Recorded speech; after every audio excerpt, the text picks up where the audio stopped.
бүхэндээ энэ өдрийн мэндийг хүргэе. За өнөөдөр сэтгэл подкастаараа сэтгэл зүйчний нэртэн сэтгэл зүйч Бям Жаргал мөн сэтгэл зүйч Ламсруу маань урилгаар бидэнтэй хамт оролцож байна.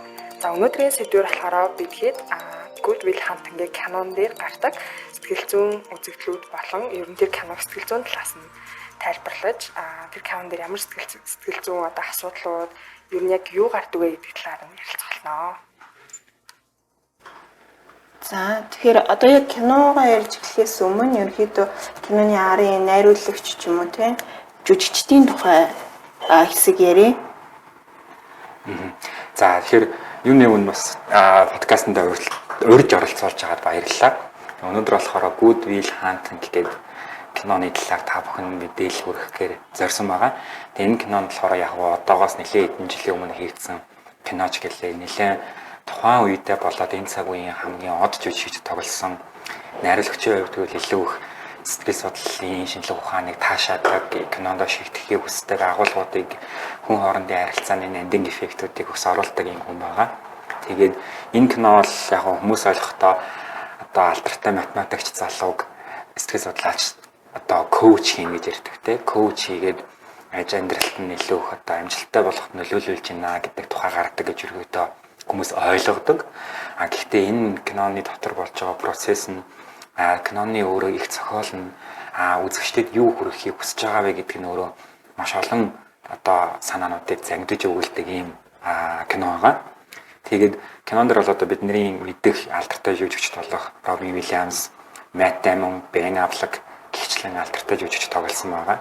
Тэгээд ер нь бол манай найруулагч буюу Гус Ван Sant гэдэг энэ одоо Голланд гаралтай Америкийн найруулагч. Тэгээ энэ хүний бол одоо өөрийнхөө кинонд тоглуулж байгаа нэг жүжигчнтэйгээ олон кинонд ажиллахыг хүсдэг ийм одоо өргөц арга барилтай. Тэгээ Мэтт Дэймон бол нэлээд кинонд тоглосон. Найруулагчийн тал дээр бид нэр My Private Own Idaho гэдэг тэгээ бас Psycho гэдэг киног хүмүүс бас мэдэх бах. Бас хамгийн бас нэг алдартай Канны кино наадмын шагнал авсан Заан гэдэг кино байгаа тий. За ер нь энэ кино өөрөө юу юм бэ гэхээр сэтгэл судлалын шинжилгээ ухааны сонирхдог, сэтгэл судлаач болохыг хүсдэг, сэтгэл судлаач болохыг эрмэлздэг хүмүүсийн одоо баг тэр сонголтыг хийхэд нэлээдгүй нөлөө үзүүлсэн кино гэж нэрлэдэг. За минийд ч гэсэн энэ киног одоогоос нэлээд жилийн өмнө 10 жилийн өмнө үзээд сэтгэл судлаач болох гэдэг шийдвэрийг гаргахад нэлээд өндөр байр суурийг эзэлсэн кино байгаа. За киноны гол үйл явдал ерөөдөө бол үзэгч маань ч үзсэн ч байх ер нь дахиад үзье гэж бодож байгаа бол ерөөдөө плот нь юу гэхээр MIT буюу одоо бидний нэрлсэн санчснаар технологийн Massachusetts-ийн технологийн сургуулийн математикийн тэнхим гэж байдаг. Тэг тэнхимд маш одоо коридортой ингээд профессор нь бол маш хүнд хэцүү одоо теоремуудыг агуулсан бодлого тавьдаг. Оюутнууд нь тухайн бодлогыг бодох гэж оролддог, эрмэлздэг юм. Гэтэл тухайн сургуулийн одоо цэвэрлэгч хийдэг те цагаар ажилладаг манай гол дүрийн залуу Will Hunting нэг өдөр тухайн бодлогыг орой шөнийн цагаар цэвэрлэгээ хийж байгаад хараад бодсон байдаг. Өглөө ирээд багш профессор багш маань хэн бодсон гэж ядсан нь олддоггүй. Тэгээд удалгүй манай залуу бодсныг мэдээд чамд авьяас байна те ингээд одоо чамайг хөгжүүлье гэд ярилцдаг. Тэгээд тэг ярилцт манай хүн бол яг харилцааны хувьд болон өөрийн эрдэмжийн хувьд асуудалтай байсан. Тэгээд хуучин өөрийнхөө профессор багш маань өөрийн их сургуулийн дотор байрны найзтайгаа буюу одоо киноны гол хүн болох тэр сэтгэл судлаачтай холбож уулзаад тэгээд тэр хоёрын зөвлөгөөний процесс эхэлдэг байгаа.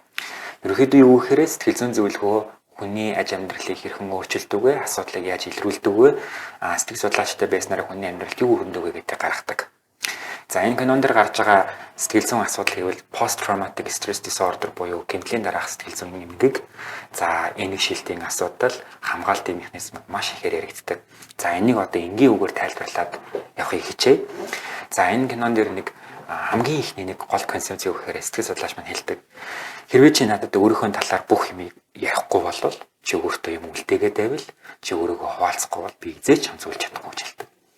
Энэ юу хэлээд байгаа юм бэ гэхээр манайхан одоо сэтгэл судлаачтай уулзахтаач тэр ер нь өөрийнхөө ихтэй хин нэг үнтэй ярилцахтаач тэр өөртөө юм үлдээн буюу мэдрэмжээ бүрэн илэрхийлэхгүй үг үйлдэлээ залхина гэдэг зүйлийг хийнэ гэдэг маань өөрөө асар аюултай зүйл юм аа. илэрхийлэхдэггүй сэтгэл хөдлөлөөр алга болдоггүй те.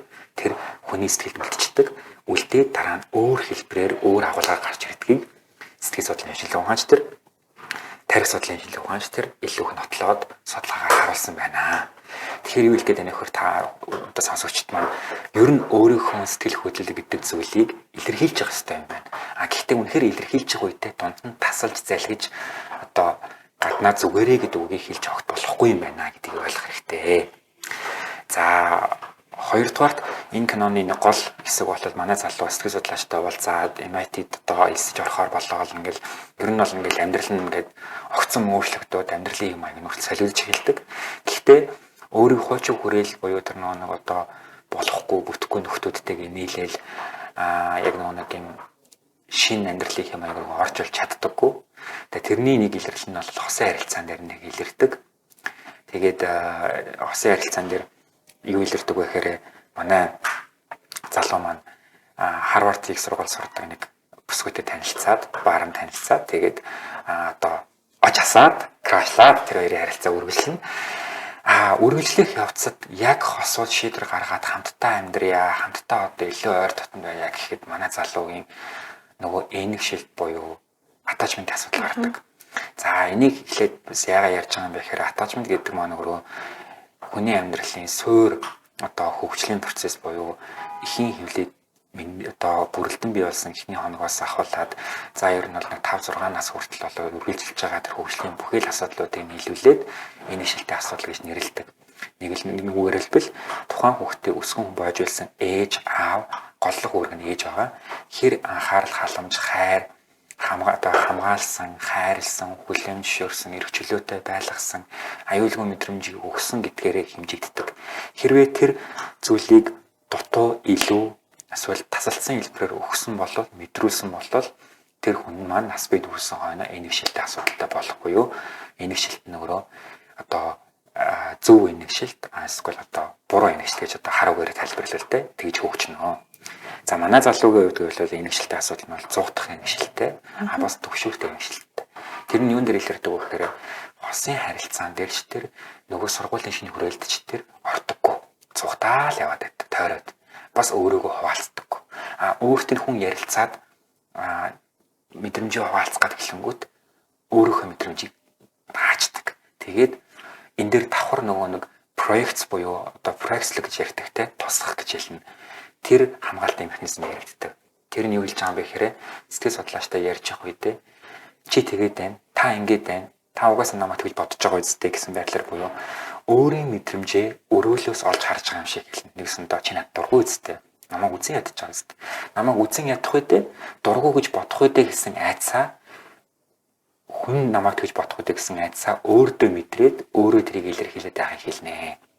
За энэ асуудлууд үргэлжилдэг. За тэгээ түрүүний энэ шилтэй асуудал дээр нэг гол point нь юу гэхээр киноны өөрлөлтөд гэхээр бүсгүй ингэж хоёлаа ингэж цаашаа явъя те Чикаго явъя ингэж өргөжлүүлээ гэсэн чинь залуу маань үгүй чи бол надаас илүү амжилттай, надаас илүү ухаантай энэ сайхан бүсгүй чи одоо утгагүй баян хүнтэй суугаал амьдралаа одоо намайг хаяна. Тэгэл намайг хаяад явна. Тэг би угаасаа хаягдана. Тэгэхээр би чамтай нийлэхгүй гэж хэлдэг. Тэг энэ юу хэлдэг вэ гэхээр өнөөдрийн амьдралууд дээр ч гэсэн нэлээд анзаардаг зүйлс клиентууд дээр ч гэсэн юу гэхээр хүн өөрөө бусдыг нэг одоо энэ зугтах энэшилтийн асуултад талны өгөхөөр дагуулад одоо хамгаалтын зугтах энэшил дандаа хараасаа хамгаалтын механизмын олон хэлбэрүүдийг дагуулдаг. Түүний нэг нь нөгөө проекцлох буюу өөрийн бодол санаагаа бусдаас ингэчвэдэ гэж бодсон юм а дандаа хүн тулгаад байдаг. Тэгээд зугтах энэшилтийн одоо гол шинж тэмдэг болох нэг намайг хаяна, орхиж явна. Угаасаа бүгд орхидог. Тийм учраас би ч гэсэн орхигдно. Тэгэхээр чи амьдралаа бод, би чамд дүүцэхгүй, нийцэхгүй гэж хэлдэг. Тэгээд тэр өөрөө энэ киноны ерөөсөл хамгийн гол хэсэг юм шүү. Тэгээд сэтгэл судлаач бол тухайн залуутай бол нэлээд уулздаг киноны хавцад яг зуулалтын орчин нөхцөл нь нэлээд өрнөс явагддаг л да. Цэцэрлэг төрөлд ажил дээр нь хамт хоол идж байгаа л яриад хүмүүс одоо баг юм байдаг юм уу гэмээр. Гэхдээ тэнд юу яваад байгаа гэхээр зөвхөн сэтгэл судлаач залуугийн өнгөрсөн хийгээд одоогийн амьдралын алдаатай бүхэл зүйлсийг өөрөөр нь гаргуулдаг. Тэгээд шийдлүүдийг өөрөөр нь гаргуулдаг. Энэ яг үнээр хамгийн зөв одоо client oriented буюу үйлчлүүлэгч төвтэй сэтгэл заслын арга барил тийм нэг нэвч шат байгаамаа. Тийм бас хүмүүст гардаг бас сонирхдаг асуулт нь ингээл зарим кино мэн хүмүүс ойлгоод зөвлөгөө авч юм клиент одоо тий сэтгэл зүйчээс зөвлөгөө авч ингээл тэнгүү хүмүүс өөрийнхөө асуудлыг яриа л тэр хүн баг ингээл бичиж аваад тий нэг юм хариухгүй. Энэ кинон дээр болохоор ингээд баг хоёр найз зуулзаад байгаа чинь шиг нэг тийм яг нэг сэтгэл зүйч үйлчлүүлэгч хоёр шиг харагддгүү. Тэгээ хүмүүсээс гайхдаг юм энэ яг боддоо гэж гайх гад байдаг. Энэ талаар ер нь бол сэтгэл зүйн зөвлөгөө гэдэг бол өөрөө сэтгэл заслын тусламж төрөл дотроос хамгийн өргөн хүрээндээ яригддаг хамгийн классик арга шүү дээ. Тэгээд энэ бол коучос ялгаатай, ментороос ялгаатай тий. Энэ бол ерөөсөө цэвэр бие даасан салбар дундын соёл хоорондын одоо асуудлуудыг хүн дээр судалтай шинжилгээ ухаан. Тэгэд манайхан нэг ойлголт байдаг. Сэтгэл зүйн зөвлөгөө гэдэг чинь нэг өрөөнд дотор суугаад нэг хүнд хавцас барьж суугаад нөгөөдхөөсөө зай засварыг асуулсан суугаад зөвлөгөө гэж ойлгодог.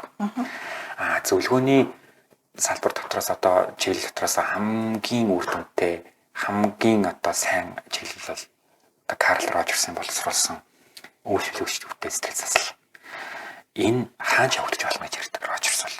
Та хоол идэж болно, уцаар ярьж болно те. Одоо бүр үгүй болоод бүр хамт гүүгөө хүртэл ярьж болно. Гол нь та сэтгэл судлаач хүн маань тухайн клиентэд зөвлөгөө өгөхдөө тухайн хүний одоо оронд өөрийгөө бүрэн тавьж мэдэрдэг. Нөгөө хүнийг ямар нэгэн зүйлээр харьцуулдаггүй, хэмждэггүй, бас хитрхи сайшаа магтдаггүй. Гол нь сэтгэл дотроор зөрчилгүй байх буюу энэ хүн одоо ингэж юм дээр яах гэж ингэдэг байна гэж хизээж бодох хэрэггүй. Тийм цэвэр тунгалаг байдлаар нөгөө клиентаа олж харж чадвал тэр зөвлөгөө болно гэдэг.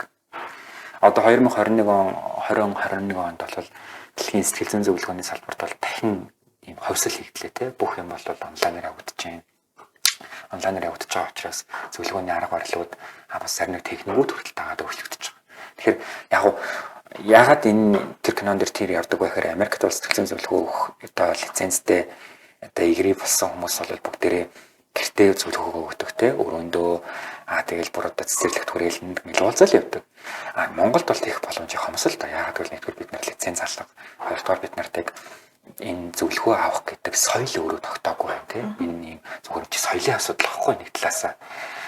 Энэ одоо дадал хөвшил тогтоогүй цаг үед бол бид нар зөвлөгөө авах нь бид нар ч одоо үйлчлэгээний газруудаараа үйлчлэхдээ хүртэл зарим талаас асуудалтай байгаа тийм. Тэгэхээр энэ зүйл маань өөрөө тогтоогүй учраас жоохон хэцүү.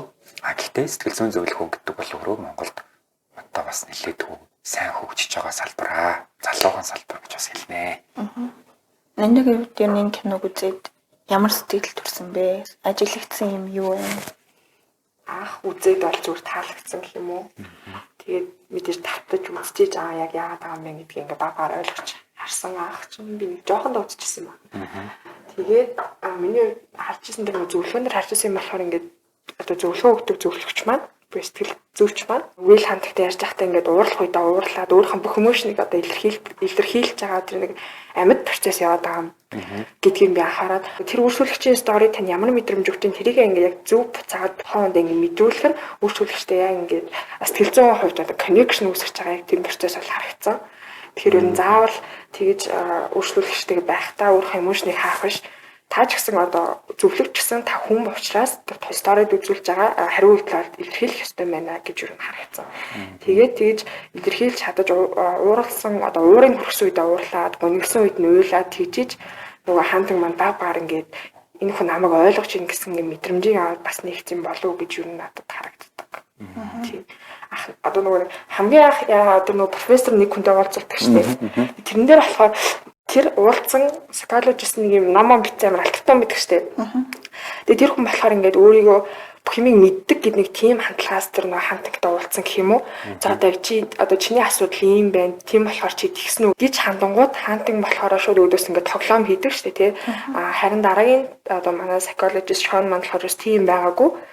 Тийм тэр нь надад яг ингээд ажиглагдсан. Одоо буюу хоёр psychologist-ийн харьцуул одоо зөрүү тэр кинон дээр юу харагддаг. Тийм. Миний хувьд болохоор би энэ киног ерөнхийдөө жоохон нэлийн сүүлд үзсэн л дээ. Энэний өмнө нэлээдэн кино үзсэн байж байгаа. Good Will Hunting үзсэн. Тэгээд яг үзэж явах явцдаа би жоохон энэ кино таах боломжтой нэг predictable кино юм болов уу гэж бодсон. Гэтэ ингээд энийг үргэлжлүүлээ бодоодсэн чинь 1997 онд хийгдсэн. Тэгэхээр яг тухайн үед бол айгу шинэлэг байсан байх. Би тухайн үеийн кино бодонгууд яг ийм хайр сэтгэлтэй кинонууд тэ нэг хүүхэн нэг онгоцоор нисгээл бэжингууд яг нэг хүлээгээл ингээл нөгөөдөө хүлээж байгаа юм шиг тийм син явдсан шүү дээ. Тэнгүүд барыг хүрээд бус кинон дээр барыг хүрээд очичмоор тий. Тэнгүүд бол маань залуу очтгүй. Тийм болохоор тухайд бол нэлийн шинэлэг байсан байх гэж бодож байна. Миний нэг ажилласан юм юу вэ гэхээр бас одоо бус тэмнэг хоёрын хэлснийг бүгдийг ажилласан л да. Гэтэ давуу байдлын комплекстэй Will Hunting маань жоохон давуу байдлын комплекстэй болов гэж анзаарсан. Энэ маань болохоор яг юун дээр гардаг? Юунаас ажилласан бэ гэхээр ерөнхийдөө найзуудыг харах юм бол найзууд нь өөрийнхөө IQ-ийн хувьд бол найзууд нь тэрнээс нэлээд доогуур.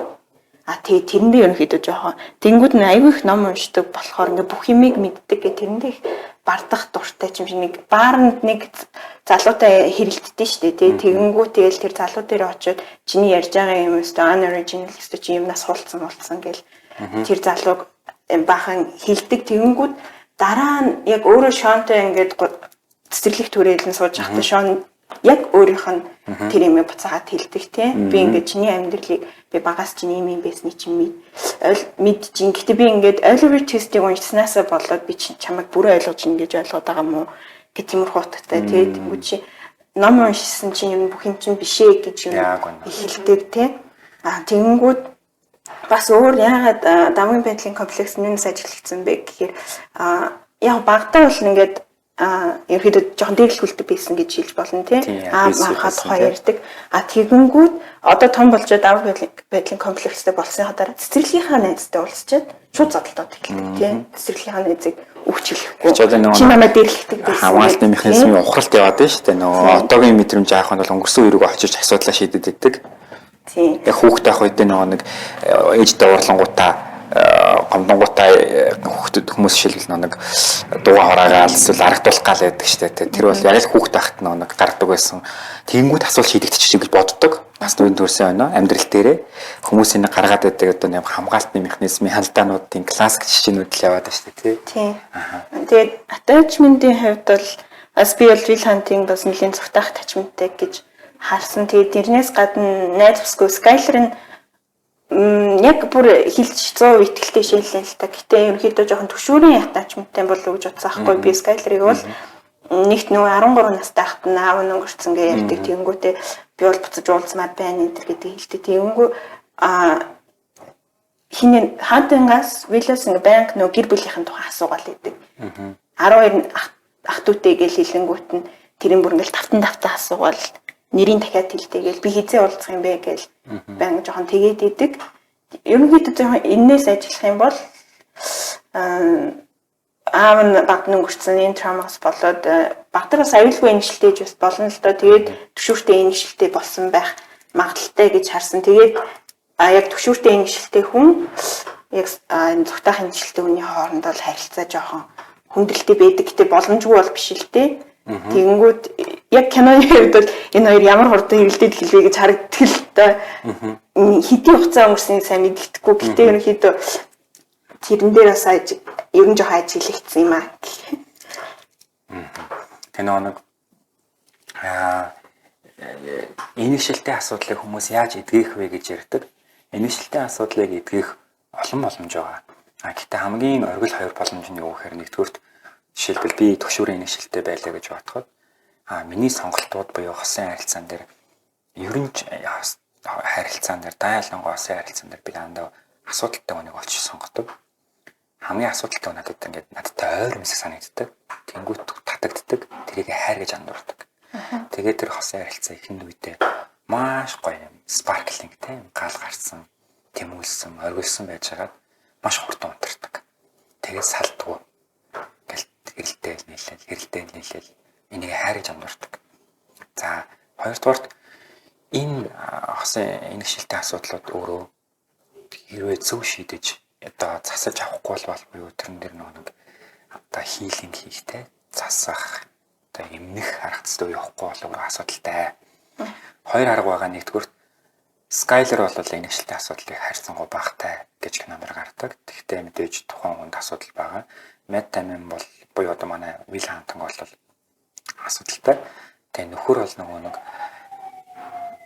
энэ нэшлэлтээ шийдэх хоёр боломж нь нэгдүгээр терапевттэй болох. Сайн терапевттэй болоод тэрнтэйгээ одоо удаан хугацааны каунселинг явах. Хоёрдугаарт эрүүл хосын хостой болох. Нэгэсэндээ би өөрөө мэдлгүй одоо би төгшүүрийн нэшлэлтэй байлаа гэж бодоход би secure буюу одоо бат бохын нэшлэлтэй хүнтэй нийлснээрээ тэр хүн намайг идэгдэг. Хараа би идэгсэн хойноо нөгөө хүндээ харин өгөх хэрэгтэй болдог. Энэ бол зөв зарчим. За тэгэхээр энэ хоёр арга байдсан шүү. Тэгэхээр бас ер нь бол хүмүүс хайр дурлал гэдэг зүйл чинь зүгээр л бие биенээ дурлаад байгаадаа биш. Тэнд чинь ингээд бие биенийг өөрчилдөг, тэмцдэг, хөгждөг те. Бас нэг юм бие биендээ сэтгэл зүйн хэмжилгээ заслыг хүртэл хийж болдог зүйлээ. Хамгийн гол нь зөв хүнтэйгээ нийлэх ёстой. Зөв хүнтэйгээ нийлхийг мэдэх, буруу хүнтэйгээ нийлэх бол маш олон арга байгаа гэдэг. Тэгэхээр бол токсик үйлдэл байна гэдгээр хэмжигдэн дээ. Хоёрдугаар бол терапевттай болох байгаа шүү. Одоо нэг Will Hunting минь анх зөвлөгөө авч эхлэхдээ ер нь нэг зөвлөгөө авах сонирхолгүй зөвлөгөө өгж байгаа хүмүүс ингээл баг доош нь хийж гэлээ дийш нэргээд шонтой уулздаг анхны өдөр бол янз бүрийн сэдв оруулж ирдэ штэ ингээл одоо жишээ нь дасгал хөдөлгөөн ингээл хэдий өргөд ингээл тэгэнгүүт шон өөрөөс нь илүү өргөдөг мэдэнгүүтээ сэдв шууд өөрчлөлт ярьцдаг. Тэнгүүд ингээд сэдвийг өөрчилж явж байгаа л нэг их нэртээр нь очиод тэгэл урлалт таард штэ. Тэнгүүд ерөнхийдөө иймэрхүү үйлчлүүлэгчнэр ер нь хэр таард юм бэ? Эсвэл одоо яг иймэрхүү үйлчлүүлэгчдэр нь яаж харьцах вэ? Ер нь бол нэг сэтгэл зүйн зөвлөгөөнд орж байгаа дийлэн хүмүүсийн гаргадаг авир үйлдэл нь юу гэхээр нэг бол одоо шилбэ цагаас хоцрох, нэг бол хит төрүүлж ирэх. Үгүй бол орж ирээд одоо бие хаахтай, дууга байх. Одоо надад одоо ингээд шууд зөвлөл та тийм ингээ харъя л та ч гэдэг юм уу. Эсвэл одоо ингээд намайг хараад та юу бодож ин тэрийг хэлж идэх юм уу, сордог ч юм. Нэгсэн та энэ хүн үнэхээр дургүй байгаа юм гэж хэлж болох үе цаа. Гэхдээ нэг жишээ дуртай тийм. Жишээлбэл сургууль дээр сэтгэл зүйн зөвлөгөө өгч байгаад нэг хүү байсан байхгүй. Тэр хүү яасан бэ гэхээр ингээд зөвлөгөө өгөх ингээд процесс зөвлөгөөнд орох нь ерөөсөө дургүй.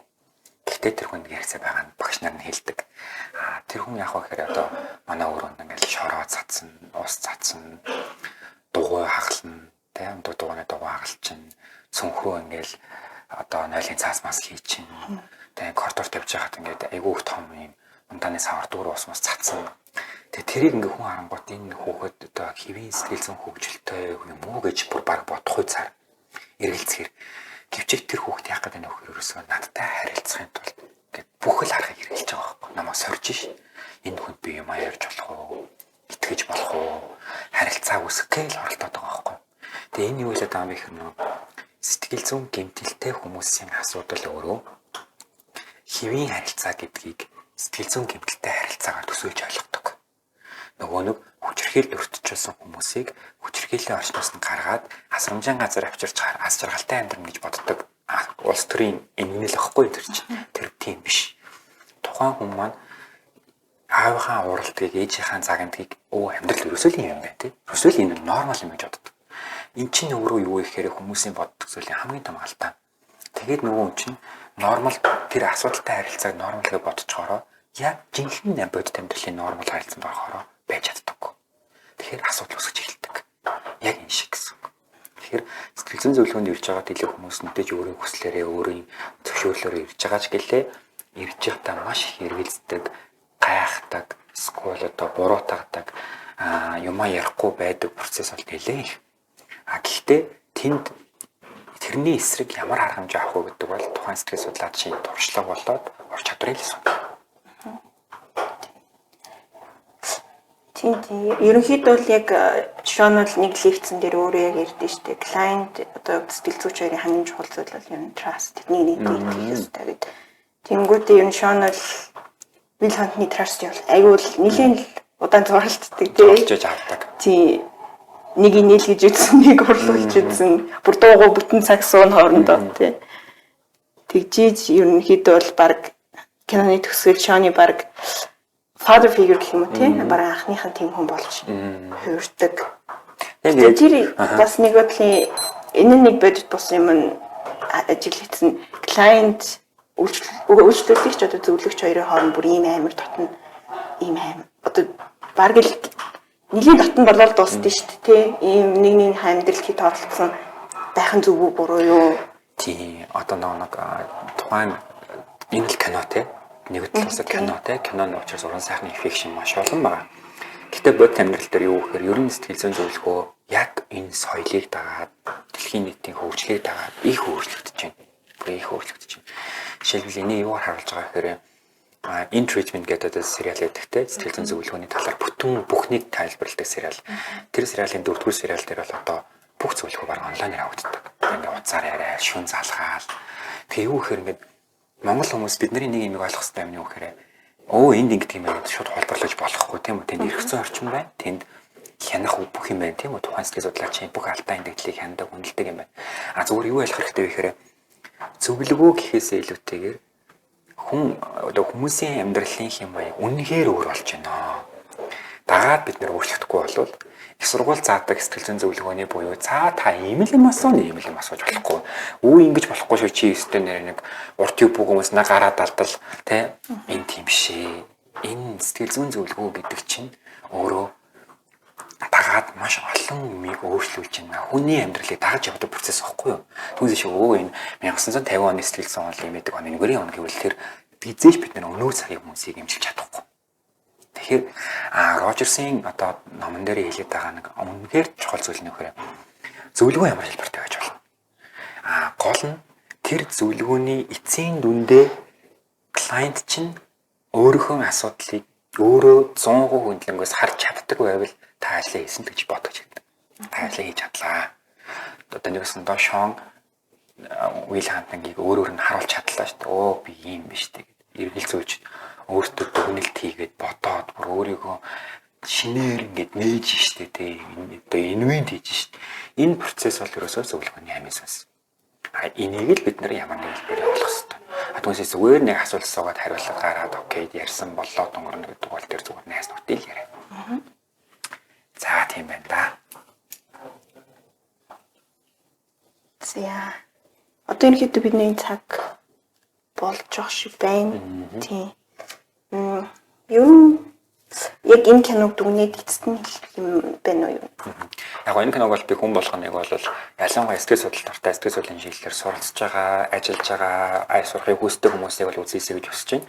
Гэхдээ авах гэх юугаар хандах хэрэгтэй. Голтлоод бол энэ кинонд яваад байгаа сэтгэл зүйн онлуудын амьдрал дээр яаж хэрэгждэг вэ, юу болдог вэ гэдгийг харуулдаг. Ер нь киног үзэхдээ ялангуяа одоо сэтгэл судлалын одоо чиглэлээр одоо ер нь хүн хоорондын харилцааны чиглэлээр одоо өгүүлж байгаа бүхэл кинонууд дээр нэг юм өөр нүдээр харж үзүүлэх гоё байдаг. Ийм бид юм бэ. Тэгээд байна те энэ яг тэгээд ш тэгээд би бол киног үзэхдээ найруулагч нь харж үздэг. Энэ найруулагч нь яг яа гэдэг те энэ яг хин ер нь ямар зохиолыг таашаад хин арга барил нь юм юу юм. Жишээлбэл одоо дахиад бас үзээсэй гэж зөвлөх кино бол би одоо Федерико Феллини гэх Италийн алдар найруулагч байгаа. Тэр найруулагчийн кинонууд бол ерөөсөө супер.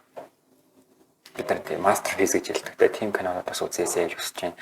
Тэгээ би хүн болгоныг бол одоо энэ Монгол кинонуудынхаа тань руу нүүж явна. Гарын 5% ч гэдэг юм уу, дахин ч гэдэг юм. Энэ кинонуудыг бас үзээрэй. Тэн дээр ингээд яг бид нар хичнээн Америкийн ч юм уу, Солонгосын ч юм уу кино үзэж гисэн Монгол ахуй соёл гэдэг зүйлийг мартаж болохгүй. Монголын амьдралд нь бас арай өөр байхгүй юу? Жишээлбэл бид нэг тестийг Монгол руу хөрвүүлээд авангууд дүнзэн байшингийн хажууд баян хөгжим тоглож байгаа таатын тестийг авахаар Монгол хүн үзээж тэрийг ойлгохгүй. Харин Монгол гэрээ хажууд морин хуур бариас болгоол тэр хүн сэтгэл санаанд нь буу тээ. Яг энэ шиг бид нар бас Монгол ахуй соёлынхоо монголчуудаа яаж байгаа гэдгийг бас хараад үзүүлэх зүгээрээ гэж бас хэлэх байна. За, ер нь ингээд энэ дугаар энэ төрөйд өндөрлөж байна. Дараа нь өөр сонсомоор байгаа тий. Өөр бидний ярилцлаар киноны саналыг бас хэлж болно тий. Окей. За баярлалаа. За, дараагийн дугаараар уулзцгаая. Баяртай.